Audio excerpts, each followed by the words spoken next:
चेरादेव मित्रमंडळ, नवी आळी, मजगाव, देवी आई निर्मिती मागची कारण मीमांसा। तुम्ही दरवेळेला देवीची मूर्ती बनवताना काहीतरी नव्याने सुरुवात करता, मग या वर्षीच्या देवीच्या काय नवीन आहे? बोलायचं झालं तर देवीची जी सुरुवात आहे, म्हणजे जी ह्या मूर्तीची जी सुरुवात आहे ही आपल्या कारखान्यातूनच आहे। प्रतिवर्षीप्रमाणे याही वर्षी चेरादेव मित्रमंडळाची देवी आई अत्यंत सोज्वळ व अत्यंत देवत्व असलेल्या स्वरूपातच निर्मिती करण्यात आलेली आहेच। कोणताही भडकपणा आणि दिखाऊपणाचा पूर्णपणे अभाव असलेली पण अत्यंत सुंदर निर्मिती म्हणजे याही वर्षाची चेरादेव मित्रमंडळाची देवी आई।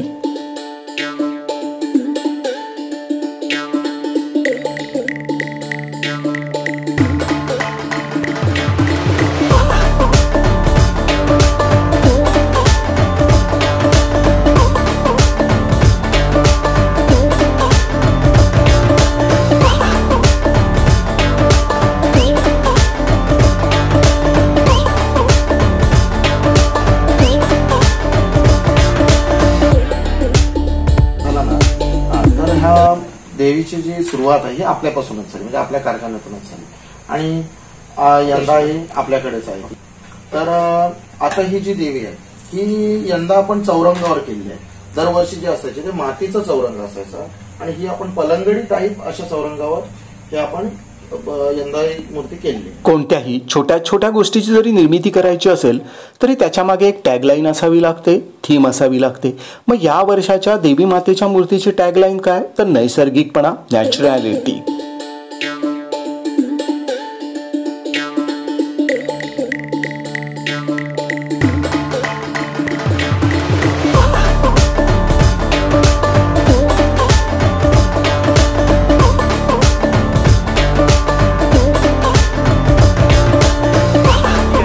समर्थ कला मंदिरची की तुमच्या रंगकामात नेहमी वेगळेपणा असतो, मग या वर्षाच्या या देवीच्या वेगळेपणा रंगकामाच्या बाबतीत काय आहे?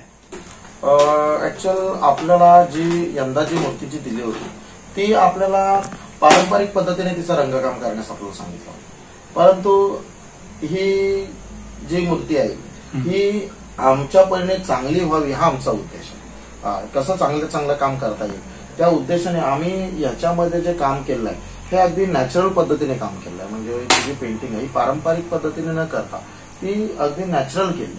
म्हणजे बोलायचं झालं तर डोळ्याची आखणी किंवा ओठ आणि तर सगळ्या भुवया, त्याच्यानंतर समजा हाताची बोटे वगैरे ही सगळी तुम्हाला एकदम जिवंत वाटते, अशा पद्धतीने याचं काम केलं।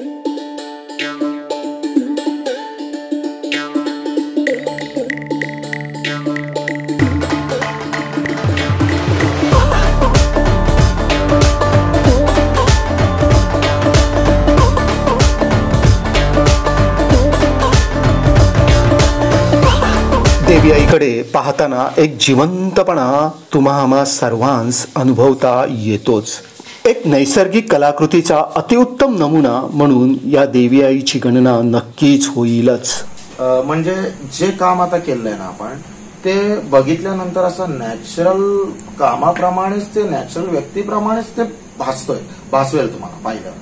आपण ही जी ती पलंगडी आपण अशा पद्धतीने केली आहे की ओपन पलंगडी केली आहे आणि दरवर्षी आपण ती मातीमध्ये करतो। पूर्णतः ते जे काम आहे ते मातीमध्ये असतं, यंदा आपण पूर्ण अशी ओपन केली आहे अशा पद्धतीने। देवी माता ज्या पलंगडीवर चौरंगावर बसलेली आहे त्याचे पाय लाकडाचे वाटतात हुबेहूब, पण ते तसे नाहीत, ते मातीचेच बनवलेले आहेत। ही कलाकाराची खऱ्या अर्थाने एक अप्रतिम कलाकृती आहेच। लाकडासारखंच केलेलं, मातीतलं हुबेहूब जशात तसं ओरिजिनॅलिटीमध्ये केलेलं काम तरी पाहण्यालायक आहेच आणि कलाकाराला या बाबतीत तरी नक्कीच दाद द्यावीशी।